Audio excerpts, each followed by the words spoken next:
Hey,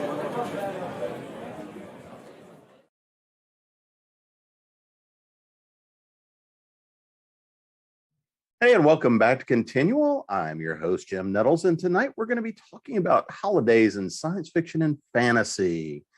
Before we dive down that rabbit hole, we're going to go around the room and have everybody introduce themselves. So, John, I'm going to start with you. Hey there. I am John Hartness, and I am the biggest Grinch ever. I don't care about any of your holidays. So I just want to show up and tell people to buy my new Quincy Harker book. I am the author of multiple series, including the Black Knight Chronicles, Bubba the Monster Hunter, and Quincy Harker Demon Hunter. And I'm the founder and publisher of Falstaff Books, as well as being a cast member of the Authors and Dragons actual play podcast and one of the organizers of the Saga Genre Fiction Writing Conference and Authors and Dragons Con, because I didn't have enough to do. Dan? My name's Dan Jolley. I've been writing in various genres for 30-some years now. Started out in comic books. I co-created the current version of Firestorm for DC. Written for video games such as Dying Light and Transformers War for Cybertron. I've been writing books for several years now, several of them for Mr. Hartness there. Larry? Hello, all. I'm Larry Martin. I'm an author and co-author with Jolley Martin. We write in a number of genres. I have two under my own name, Salvage Rat, which is science fiction, and The Splintered Crown, which is a portal fantasy. And then we have numerous co-written books, many with Falstaff, Spell, Salt, and Steel, the Joe Max series, and the Wasteland Marshall series. And we also have a steampunk series, Storm and Fury, and Iron and Blood. So before we go too far down the rabbit hole, and John, you're on mute. I keep trying to use the spacebar thing to mute so that you guys don't hear me when I fart or the chair squeaks or whatever, but I forget, and I keep wanting to be a smart aleck. So just keep reminding me I'm on mute, and I'll occasionally pop in and say things like, just like everyone on the show tonight, Larry, as in addition to myself and Dan, have a new release coming this month. That's December, for those of you who are watching this in the future. Add it to your to be read pile, and if you're really lucky, Supply Chain might get it to you before Christmas. If you sign up for the Falstaff Books newsletter, you'll never miss a new release, and you can get all of those things to your e-reader of choice, like that thing you carry everywhere and spend way too much time staring at family gatherings. So instead of surfing Twitter, you could be reading one of our new books. Fast and easy. So diving down the rabbit hole, I'm going to start with the Grinch for this one, so he's going to actually have to pay attention to the question. Since we're coming into the end of the year holiday season, and everybody's got their favorite shows, the things that define for them, like for me, I am the Grinch. I should have worn my shirt tonight, but I didn't. It's not holiday season until I've seen my Grinch, and the first 2/3 of that show are fantastic, and then he grows his heart 2 sizes too small or something, and that it's over and done. What's the one show or episode or something in genre that it doesn't really kick off this time of year for you until you've seen it, heard it, whatever the case, read it, whatever the case may be? So, John, what is it for you? I mean, it's not really Christmas until Hans Gruber falls off the Nakamura Tower. It just, the reason for the season is, is killing Alan Rickman. So yeah, Die Hard. But really for me, the thing that makes me feel the most Christmassy, the most roasty chestnutty is Fairy Tale of New York by the Pogues, which is my very favorite Christmas carol ever. Also a fantastic video featuring Rob Lowe as a drunken New York City cop, or maybe just a drunk, or I don't know, I don't remember. But yeah, that's it. Fairy Tale of New York and Die Hard. How about you, Dan?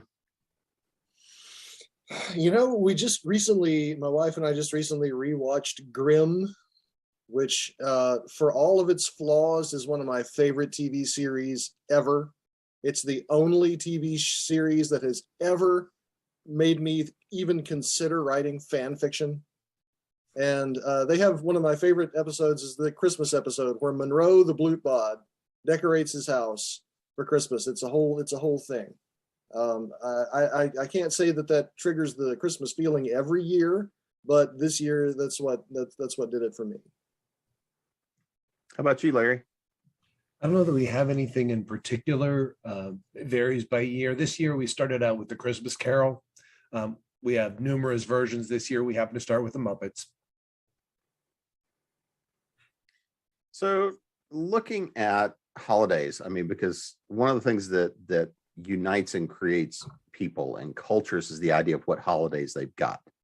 And, a lot, pretty much every holiday we see somewhere in genre fiction, if it's not one of our modern holidays, it's based on somebody's holiday in more than likely in some way, shape, or form. And before we started on this, we were talking about one of my favorite things I used to torture people, which is, of course, the Star Wars Holiday Special and Life Day, which makes everybody groan every time, and it's always a glorious thing to see. So is there any kind of a holiday you've seen in genre fiction that may not be real, but may or may not be a corollary to what we've got, that really resonates for you and helps cement the story or cement the culture for you? So Dan, since I see you studying hard for this one, we'll start there. I got nothing. I'm drawing a big fat blank right now. Pass. Pick on Larry? someone else. But I'm embarrassed to say I can't really think of anything from other stories I've read. I can think of ones from our own, and probably the one that comes to mind the most is from the Chronicles of the Necromancer series, which is Winter's Tide, which is really, an end of year festival that sort of you can resonate with almost in any kind of genre, because it's not a religious holiday. It's truly an end of planting season celebration. How about you, John? And yeah, you're still on mute. Nope, still there. And still on mute. Shut up. Technology's hard. Because I had to look up what it was called. Because for me, it's Mercenary Day in the Borderlands video game franchise. One, because I think that the Borderlands franchise can serve as the answer to literally any question about any level of genre. And two, because it's funny as hell. So, I mean, the Borderlands series of games are just all very smartly written, and as they've been going for now 3 versions of the game, plus a pre-sequel, plus I think a dozen different pieces of downloadable content, they've had to come up with ways to expand the universe and ground it in things we can relate to. So they created this holiday that is a wintertime holiday where people put bombs and guns and loot under a tree and blow things up, because it's Borderlands and that's what you do. You blow things up. So that's one I really like. Sounds like home to me. Explosions. Blow things up.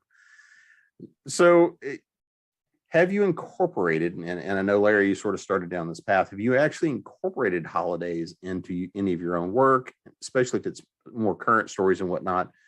But if you have, why did you pull in that particular holiday? What did it mean for you? What did it mean for the characters, and pulling all those kinds of pieces together? So Larry, I'll actually start with you on that one. Well, if you're familiar with my writing and Gail's, you'll understand that one that frequently gets pulled in is a variation of All Saints Day, All Hallows Eve. Typically, those are in many of our stories, any time where the veil is thin and the spirits pass through. So even that's another one that was even in the Chronicle series, which was Haunts, which we even do a podcast yearly on, which again, the spirits connecting with others, that one has been in. And In the modern urban fantasy, we actually do use all the current holidays as well, just depending upon the season and where we are in the cycle with the books and where did we leave them off last. So, John, how about you? Similar to what Gail and Larry do, it depends on the time. It depends on when I'm planning on publishing the book. When I was doing a lot of Bubba the Monster Hunter short stories, I did a holiday episode every year for the first couple of years I was working in that series. So it gave me the opportunity to, well, to kill the elf on a shelf. Because you should, because he's creepy. And then in one of the Shingles books that I write with the Authors and Dragons crew, I animated the elf on a shelf and got him laid. You must like him more these days. Well, there were a lot of explosions and hilarity involved in getting him to the finish line. So, yeah. Elf on a shelf with a rocket launcher. So I tend to go for the ridiculous when I'm adding holidays in. I haven't worked them into any of the more serious stuff that I write. I tend to leave it for comedy because there are so many pieces of our culture that are tied to holidays, and they are such touchstones for large swaths of the reading community that it's easy to parody them that way, and you know that you'll get a lot of targets. Have you worked in holidays into the Authors and Dragons universe? Yeah, several times. I've only done one, but we do a holiday Shingles every year, and there's a holiday episode or a series of holiday episodes on the Authors and Dragons podcast every year. We just kicked it off. It should be releasing tomorrow, the first episode of the holiday arc for Authors and Dragons. So yeah, we've done that quite a bit. Mine was, God, I can't remember what that one was called. Jingle My Balls. That's what it was. Yeah, that's the Shingles I wrote about Elf on a Shelf getting laid with a rocket launcher. But then we've done the little matchstick girl. We've done R.E. Carr just did one called Cluck You for Thanksgiving. So yeah, we're all about the holiday cheer in the Shingles verse. We love holidays. And it's all family friendly. So, depending on your family. How about you, Dan? Well, until very recently, I haven't really written anything that involved the creation of a whole new world or a whole new culture. I've been primarily writing science fiction, but it's been really grounded science fiction. I don't know if this is an actual term or not, but instead of urban fantasy, it's urban sci-fi. So for the most part, it's just been holidays that we have in the real world, because almost everything that I do takes place in the real world. But coming out on Thursday of this week, which is, I guess you're not watching it right now, but it's December 9th, is my first ever epic fantasy novel, which is called The Runemaster Homicide. And it's the first in the series, and it's the first time that I've created a whole new world, and especially a whole new culture. The main character is a member of a non-human species, and so I've been building up they're called Sethids, Sethyd, and I've been building the Sethid culture. The thing about it, though, is that the Sethids are 100% secular, based on rationality, and so you don't see any holidays in the first book, but in the second one we'll get farther into the culture, and they have two major ones. One is a week in the winter, right before the winter gets really harsh, and it's basically everyone getting together and saying, "Hope you survive. Hope you make it through the winter." And the second one is a week in the spring when it's clear that everyone who's going to survive has survived. And then it's, "Hey, glad you survived. Good to see you again." I haven't given them official names yet, but it's probably like, I don't know, Hope Week and Survivor Week. That's not the final name, but those are the concepts. And I really, I think that's kind of where the whole winter celebration maybe originally came from. Saturnalia, Christmas. It's really people who are thinking, we might not make it through this winter, so we better get together and have a good time and say whatever we have to say to each other. So looking at holidays, and I mean, because again, it's very formative. Do you find, for whatever holidays you've worked with, and I think this builds on what you were talking about, Dan, is how that builds up the story? Does that give you the ability to ramp up the conflict? Does that give you the ability to ramp up with, whether it's the counting clock, whether it is, the pressures? Does it let you play differently with how the relationships work? So, Dan, we'll go ahead and go with you on that one. Well, I mean, I have to continue talking about the Sethids because that's the only holiday that I'm like actually working into a story. But sort of the general culture of them was inspired by the populace of Finland. The Finns really appreciate personal space. They don't really have much of a concept of small talk, for example. They're totally fine with isolation. And the two feast weeks that they've got there necessitate people, members of the species, coming together who ordinarily wouldn't. And in that way, I think it's a lot like a lot of just the regular holidays that we deal with, where we know we're going to have to see people that maybe we don't ordinarily associate with, maybe we don't want to associate with, but hey, we got to go and we got to put a good face on it. And so, yeah, I think some conflict will be arising from that. Alcohol was involved. So how about you, Larry? I think for the most part, holidays in our worlds and in the books where we've used them have been part of the world building. It's the background tapestry of the events that are happening and the characters' interaction as they work within what's happening around them. I think the closest we've gotten to something more significant is we did use Krampus in a Deadly Curiosity stories, where obviously a little bit more directly tied to the holiday. But in general, it's the setting.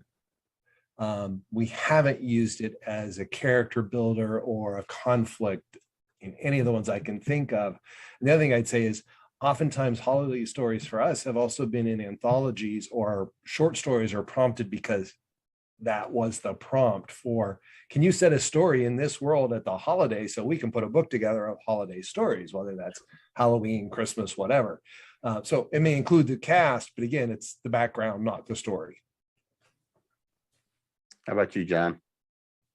For me, I tend to use it to create conflict because, just like Dan said, holidays are very fraught because you are having to deal with human beings, and dealing with human beings is a pain in the ass. And dealing with family can be far, far worse than dealing with humans.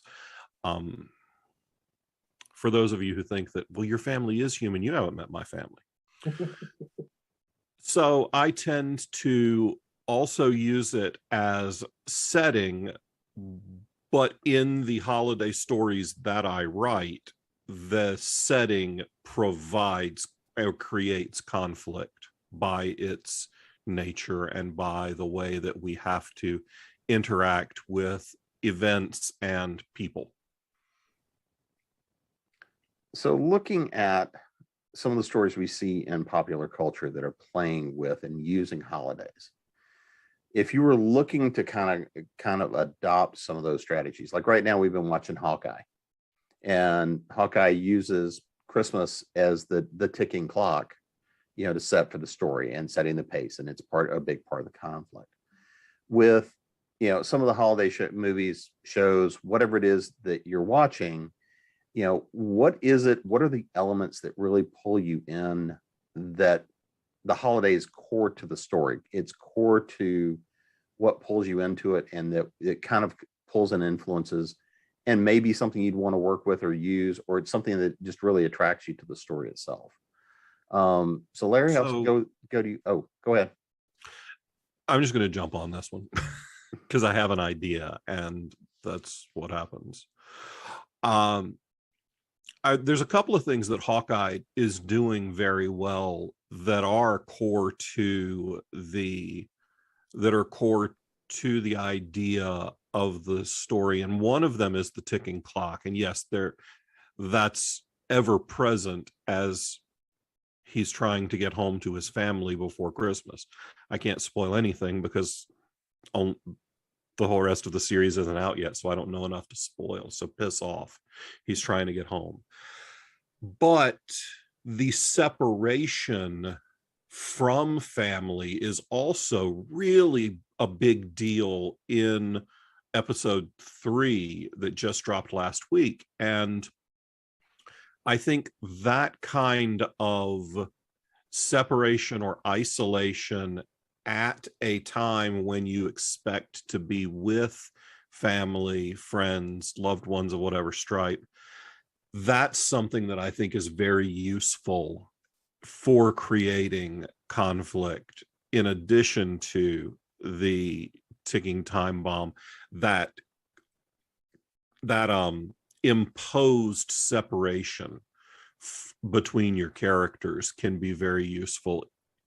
You can put it in a frame of holidays, but just as a trope, that's really strong and provides a good motivation for your character. Or it can provide conflict between your characters. If one of your characters wants to go home for Christmas and the other one of your characters hates their family and never ever wants to see any of them ever again, then you've got not just you've got backstory, you've got conflict, you've got desires, you've got thwarted desires. You can get a lot of layers out of that. So I think that that's another thing that Hawkeye is doing very well, that I really like, and I like that show quite a lot. And the other thing I think that they've done well with it, without any spoilers, is the conflict that they've introduced and the stress on him, because of course having the family back post snap, and showing that no, I really do, want to be back with the family and treasure that. So I think that conflict of all the missed Christmases and missed holidays and missed life, and getting the family back, I think you see something in him as a character you've not seen before. It's also the first time they've referenced his hearing loss, which is such a key part of his character in later iterations, and I feel like they're doing it very well on the show. It's very rare in media that you see someone who is hard of hearing who is not necessarily completely deaf, because there are gradations of hearing loss, and not everyone is stone deaf. Some people just have to pick where they sit at the dinner table carefully. How about you, Dan? Well, I think the converse, the opposite of what John was just saying, can also be a source of conflict. And it makes me think of something that one of my first editors back at DC Comics taught me, Joey Cavalieri, who was a very formative force on me as a young writer. That one of the things that makes a hero is someone who cannot do something and yet they must. And holidays in very similar ways to family reunions and funerals put people together who would not ordinarily be together. And sometimes I really enjoy seeing stories of reconciliations. To people who have been estranged for whatever reason, for however long, and when they absolutely have to be around each other, they figure out a way to settle their differences, to figure out what went wrong in the first place and maybe set it right. August Osage County, the Paul Bettany movie Uncle Frank. Those aren't about holidays; they're about other family gatherings, but I think it still applies.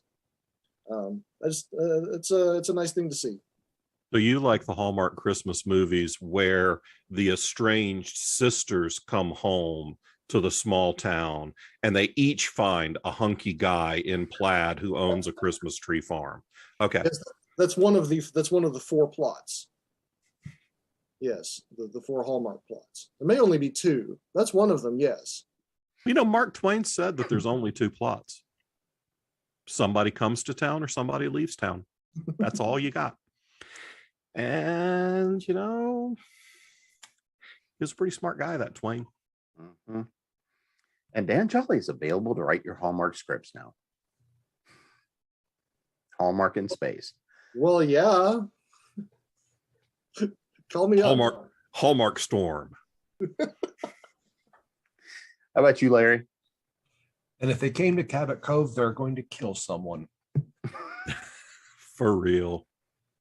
I think the holidays give you an opportunity to do some character building and some delving into backstory history, whether it's triggers or hurts or motivation, because, and I don't think I'm speaking uniquely for my own experience, but holidays have baggage and things have happened, and each person comes away with a whole different perspective on what holidays mean to them and what their experiences were and what they expect. So when you're dealing with characters, you get to explore all that and make it part of the story, or get to reveal something about the character because of what they experienced or they didn't experience, and how they interact with others, trying to deal with the baggage. So is there... No, I mean, I totally agree with what Larry's saying, because you wouldn't think that as a fat guy, I would hate Thanksgiving. But I hate Thanksgiving. I have a sense of existential dread surrounding that holiday, because multiple really traumatic things in my life happened within the week of Thanksgiving, either right before or right after. So I love being around my family most of the time. I love eating because my family is full of great cooks. But that week leading up to Thanksgiving, I am almost more impossible than normal to be around. And it goes for the week after too, just because history has taught me that I'm always on edge because something's going to be awful. So yeah, that baggage, that triggers, or however you want to refer to them, it's real, and using that to help develop character can be really strong. Well, kind of building on that is the fact of holidays may mean in story as in life, you're pulling people in you don't see often, but who can have either a lot of history with you or a lot of influence on you, whether you want to admit it or not, for good, for bad, and going with that baggage. Is that something you're pulling into story? And is that something that actually can ratchet up to kind of a next level or help explain who your characters are? Because you get to see maybe that under the curtain for them. You get to learn something about who they are as a character and as a person, and what their influences in the story, that also then might reveal more about why they do some of the things that they do. So is that something you would play with or have played with in some way, shape, or form? Or even thought through? I haven't played with that as a device, but you certainly can. And another way that you can work holidays and people's reactions to holidays into it is the disconnect between who a character was and who a character is. We all, the four of us all live in the South. So there's a certain level of interaction with people that consists of the words, last time I saw you, you were this high. And especially if you're someone like Larry, who's 17 feet tall, it's been a long time since he was this high, man. But That only happens at funerals now. Well, in and you're like, I'm the same height as this guy. He's just lying down. And that can have different connotations too, with how high were you the last time they saw you. So I mean, that's a different conversation, and that happens at my family gatherings. But anyway, my siblings were born and went to high school in the 70s. But what it gets you is that kind of what was versus what is, and maybe your character wants to convince people that they're not that person anymore. Maybe your character doesn't care. Maybe your character wants people to still think they are that person they were the last time they were in this environment. So it does give you a lot of places to go and things to poke and prod at. Yeah, somebody who shows up, so somebody who isn't a part of the normal scenario in a place. Like often just that character serves as the inciting incident or the call to adventure. And like something that I talk about at panels at various places, crafting a compelling character. And like it's slightly different point, but what I was saying was any character that is the absolute best at something, no matter what else there is about them, they're going to be compelling in some way. And the example that I used was, it doesn't matter if it's a battle of the bands or a fencing competition or a quilting bee. If there's a character that shows up, and when they show up, everyone else goes, oh shit. That's going to be like an arresting character. That's going to be something that takes the focus. And just the presence of like a cousin, an estranged cousin who shows up after 15 years. You know, the family has been carrying on just fine without the cousin for 15 years, and then they show up on their motorcycle or whatever. And it causes that kind of reaction, and maybe the family doesn't actually say, oh shit, but they're thinking it. And like immediately that draws the reader in. Why are they all reacting that way? What's going to happen? And then 17 movies later, you find out they were a scroll all along. It all comes back to Marvel, doesn't it? How about you, Larry? Anything there for? We haven't used holidays a lot in most of the works we've done. I'd say the closest is in the Chronicles with Haunts, where that is pivotal to the story because the main character is a necromancer and it's connecting with ancestors and ghosts. But for the rest of the books, we really haven't used holidays a lot or used it as a character development tool. I'd say the closest next thing is in the Morgan Bryce works, where it's an LGBTQ world and it's found family versus blood family and the conflicts that have happened in the past. That is a key element in those stories. So, I mean, because again, at the end of the day, all stories are about the characters. It's not necessarily even as much about the story and the plot, it's how they react to it and what their influences are. So if you think about some of the other holiday shows, holiday episodes, things like that, are there influences you see that really draw you in, that are the thing that when you see them in something, you're like, okay, this is the part of the story that really helps you connect to them? Or is the thing that points out and you go, aha, now I know why that person's an asshole, or whatever the case may be for you? Is there something, whether it's a favorite series, whether it's a favorite movie, going back even to the idea of Die Hard as a Christmas movie? There is a lot of trope in there. There's a lot of built up family drama that's going on in there as well. So is there anything in there that really pulls you in? Is there something that tells you or that really makes a difference in that kind of a story that the holidays maybe help you ramp up or crank up on?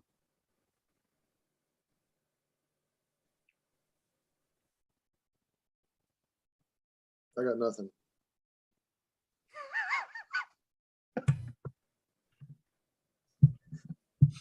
I can't think of anything that pulls me in per se, and maybe writing and editing has ruined me because now I tend to watch both movies as well as read, and I'm looking for, okay, where did they take that from? What have they based this on? So now I'm more apt to say, this is the Christmas Carol trope, or this is It's a Wonderful Life twist. So I'm more apt to look for, okay, what is the theme they're going for? Where did they get it? Because many of them are the same story, but they're told in a different way. And so I tend to look for, okay, where are we going with this? And what's your inspiration for this story? And how do you do it? What'd you steal to start from? Yeah. What's your favorite to see or play with? I like the Christmas Carol rewrite trope. I've done it. Our friend Darren has done it. His was more serious. Mine was less so. But I think that there's a lot you can play around with in that self-realization journey in a compressed timeline, because that's essentially what it is. It's a Scrooge McDuck, this is your life and you're a dick, so fix it. And it all has to get done in, I don't know, 12 hours, 14 hours, 27 hours, however long a night is. So yeah, I like that. I like to play around with that one. How about you, Dan? I still got nothing. Pass. I haven't played around with any, but the other one I like, and maybe it's a little more sappy, but the concept of It's a Wonderful Life, of what would it be like without you and what have you contributed? You just really don't realize what you've given and what you've done. Is there a particular version of that you like that really speaks to you more than any? Not that I can think of on the spot. Well, since we are coming in that holiday period, let's talk a little bit about those new releases so that people can be out there stuffing the stockings with the new books, or at least get them on the Kindles. So John, I'm gonna make you go last. What have you got? What have you guys got coming out, Larry? And you're on mute. Yeah, my turn. So next up is the next Wasteland Marshals book, which is Shutdown Crew, coming out from Falstaff Books, which on is about on the 28th of December. Which is about post-apocalyptic urban fantasy. World's pretty much been destroyed. All the infrastructure's gone. You've got two U.S. Marshals who are doing their best to keep things together. And oh, by the way, the supernatural has now come back to life. If you really enjoyed the TV show Jericho, but thought it would be cool if the Winchester brothers were the leads, here you go. Yeah. How about you, Dan? Oh, sorry. Go ahead, I was Larry. going to say, we have one more also coming out fairly soon, which is the next one in the Assassin series called Exile's Quest, which will be coming out probably in audio first. That's going to be after the first of the year. How about you, Dan? The new release that I mentioned earlier, I think my picture's flipped around, so this is going to be backwards, but the Runemaster Homicide, currently available in print, not quite yet available in ebook, but that's going to change on the 9th of December. So long before you've seen this. Yes. So yeah, currently available in every kind of format. And it is my first ever fantasy novel. It's about it's an original setting, and it's about the first non-human member of the Imperial Criminal Investigation Ministry. This empire has been using rune-based magic to solve crimes for the last 300 years. And the story begins when something begins to deteriorate that magic. So the first ever non-human member, the first ever Sethid member, is a woman named Niska Stonegate. And she is the one who has to begin introducing actual detective procedures to the ministry to help them solve crimes, because when the magic quits working, none of them know what to do about it. And it's also incredibly dark and violent, and I'm really happy with it. And you, John? It's like today's a Tuesday, so you've got what, 3-4 books coming out today? Nope. We usually avoid Tuesdays because New York does Tuesdays. So I try to only release on Tuesdays when there's either something else releasing that week, Dan, or if it's somebody who has enough additional visibility to be able to carry the release, because a lot of our authors are newer and don't necessarily have the market penetration that Dan or Gail and Larry or some of our other authors have. So because we have another release already scheduled for Thursday, which is Rune Master Homicide, my book released today, and it's called Comes a Reckoning. It is the 8th book in the Quincy Harker Demon Hunters series, and this is the culmination of a 3-novel, 2-novella interwoven story arc between the Bubba the Monster Hunter series and the Quincy Harker Demon Hunter series that I've been working through for about 2 years now. So it's the culmination of a couple of years worth of storyline, and I'm anxiously awaiting the responses to see if I stuck the landing. My editor liked it, so we'll see if the readership does as well. I think it's pretty good. And I blow up John Scalzi. I think that should be worth a couple thousand sales right there. I blow up John Scalzi in a Scalzi's burrito truck. Come on. What else do you want for Christmas? I can see the marketing now. So before we get out of here, what's the one thing, because last year's holidays were even more challenging than usual. So what's the one thing you are kind of looking forward to this year's holidays, other than book sales? What's the one thing you really are kind of looking forward to this year? Something you're ready to go through? Just that one thing that you guys are ready for. So Dan, I'll let you go first with this one too. All the food. Yeah. I mean, you mentioned that we are all from the South, and we're, I think, maybe a little bit more food based than maybe some other cultures. And yeah, I'm gonna have to work off an awful lot of family cooking.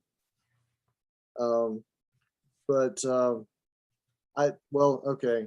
So it's not a current release, but another Falstaff book of mine that's out. I have a trilogy called the Grey Widow Trilogy, and I'm currently working on a pilot script that there's a little bit of interest in, and we're going to be trying to develop. And that has been so all-consuming for me. It's like I'm getting that done, and the holiday is sort of conflated in my head. And in January, I'm going to be able to breathe an enormous sigh of relief that everything is done. Can't wait for that. You sweet summer child. Everything is done. Everything is done with the script, with the script. And I have to write book 2 of the... I was going to say, I can email your ass a contract that proves not everything is done. Yeah, I was going to say, it's never done. That script will be done, and I have literally forgotten what day it was working on that thing. I'm ready to put it to bed. Do you hate it yet, though? That's the important question. No, I got to get notes back from my manager before I hate it. How about you, Larry? What are you and Gail up to? So this year we get the entire family home for Christmas, which is exciting after so much time in quarantine. And so I'm also looking forward to baking and cooking because I enjoy that more than the eating part. So I'm going to load them up while they're here. I'm going over to Larry's. I've eaten his cooking. I'm just going to crash. You're welcome to. And it has nothing to do with the fact you're publishing them. Nothing at all. So anyway, well, before we get out of here, do we want to go around the room, let everybody know, where to find you, website, social media, pushing that last release, or maybe that holiday release that everybody needs to have, to sit around the fire and read to the family. Jingle My Balls is the perfect one to read to the kids before they go to bed on Christmas Eve. So, John, we'll start with you. Well, you can find all of my Falstaff releases at falstaffbooks.com. You can find information about my Black Knight Chronicles releases at johnhartness.com. I'm on social media as the thrillingly original handle of @JohnHartness pretty much everywhere, because I got onto social media before the other people with my name got onto social media, so they don't get to have it. Meh. Yeah, and buy Harker 8, Order Comes a Reckoning, and get, for those people in your life who need to just lighten the fuck up, there's my one. Jingle My Balls. Dan? Everything to do with me can be found at danjolley.com, and that's Jolley with an E before the Y. All of my books, all of my social media links, everything. Plus, if you sign up for my newsletter, you get a free short story about a silver alloy robot built by Nikola Tesla to fight werewolves. Larry? You can find everything about me at larrynmartin.com. It's also the same as ascendantkingdoms.com. We share a site, so all of our social media links, all of our Facebook groups, everything is there, and you can start. And it also has all the links to all the books in various bookstore options. And I've had the pleasure of being your host this evening, Jim Nettles. And of course, you can find me at jamespnettles.com, authoressentials.net, continualconvention.com. And occasionally I do show up on Facebook and the hive of scummy that is Twitter and, Instagram and wherever else I happen to show up. So happy holidays, everybody. Get out there and start working on those holiday stories as I nail the mic. Thank you. Bye, guys. Bye, y'all.